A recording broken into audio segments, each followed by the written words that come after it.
Hi, in this video we'll learn how to solve a system of equations by graphing. So to graph these equations, I should know the slope and also the y-intercept. But you can see that equations are in the standard form, which is ax plus by equals c. So first of all, we need to change these equations into the slope-intercept form.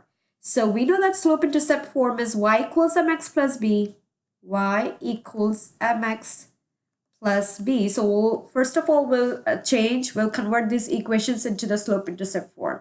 So we need to solve both the equations for y. So let's work on the first equation. So I have x minus 4y is equal to negative 4. I need to solve this for y so first of all, I will have to eliminate x from the left-hand side. So let's write the first equation. X minus 4y is equal to negative 4. Now I need to solve for y. So first of all, I eliminate x by subtracting x on both the sides of the equation. So x and x will cancel out each other. On the left-hand side, I'm left with negative 4y is equal to negative 4 minus x. Well, I can write negative x first and then minus 4 because I want the equation to be in the form of mx plus b, and I want the x variable to be written first and then the constant term. Now here, I need to solve this for y. So I will divide both sides of the equation by negative 4. So I'll divide by negative 4, divide every single term by negative 4, divide by negative 4.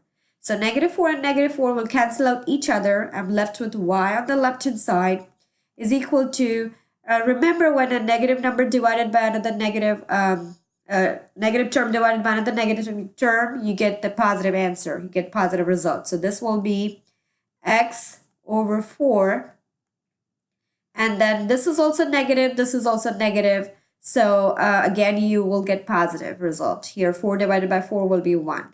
So I can write this as y equals 1 over 4x plus 1 because I need to identify the slope and the y-intercept. So my slope for this equation, slope is the coefficient of x, and coefficient of x in my equation is 1 over 4. And I've got the fraction here. And here, y-intercept can be written as a point, as a point. So it is 0, comma, positive 1. So I have got the slope and y-intercept for the first equation. Now let's work on the second equation. Let's write down the second equation here. 5x minus 4y is equal to 12. Again, I want to solve this equation for y. So I'll eliminate 5x from the left-hand side by subtracting 5x on both the sides. Subtracting 5x and 5x will cancel out each other. I'm left with negative 4y on the left-hand side. On the right-hand side, again, I'll write negative 5x first and then plus 12. And then I want to solve this for y, so I'll divide both sides of the equation by negative 4, dividing every single term by negative 4. Okay, negative 4 and negative 4 will cancel out each other. I'm left with y here on the left-hand side. On the right-hand side, I have negative 5 divided by negative 4. This fraction is already in the simplest form, so I can write this as 5 over 4x because negative and negative sign will cancel out each other. And then 12 divided by negative 4 will give me negative 3. So for the second equation, my slope is 5 over 4, which is the coefficient of x, and the point is y-intercept is negative 3, and I can write that as 0, comma, negative 3. So I have got the slope and y-intercept for both the equations. Now let's go ahead and graph these equations. So for the first equation, slope is 1 over 4 and the y-intercept is 0, comma 1. So I'll start from this point, 0, comma 1, which is this point right here. And then my slope is 1 over 4. Remember, slope is rise over run. That means I have to go up 1 and to the right 4. So up 1 from here to here, up 1 and then right 4. 1, 2, 3, 4. So I'll be right here. The same thing I can do. I can go down 1 and to the left 4. Now remember, I'm going down 1 and to the left 4 is same as going up 1 and to the right 4. Still, you're going to get the positive slope if you're going down 1 and to the left 4. So down 1 to the left 4. 1, 2, 3, 4, and I'm here at this point. And we have got 3 points. We can just connect the points. There you go.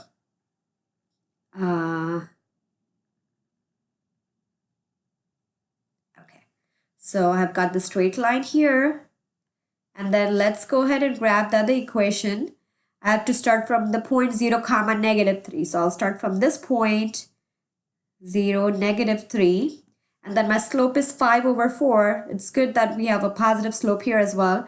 So we'll go up 4 and to the right and over 4. Up 5 and over 4. Up 5 starting from here.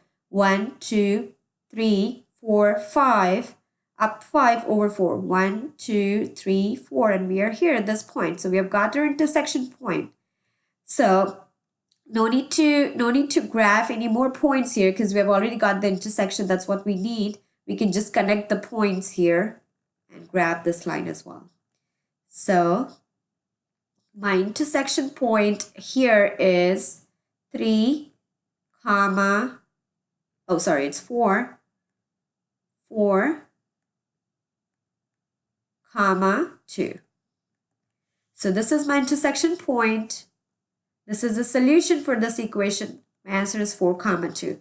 Now you can always verify your answer by plugging these values into the original equations.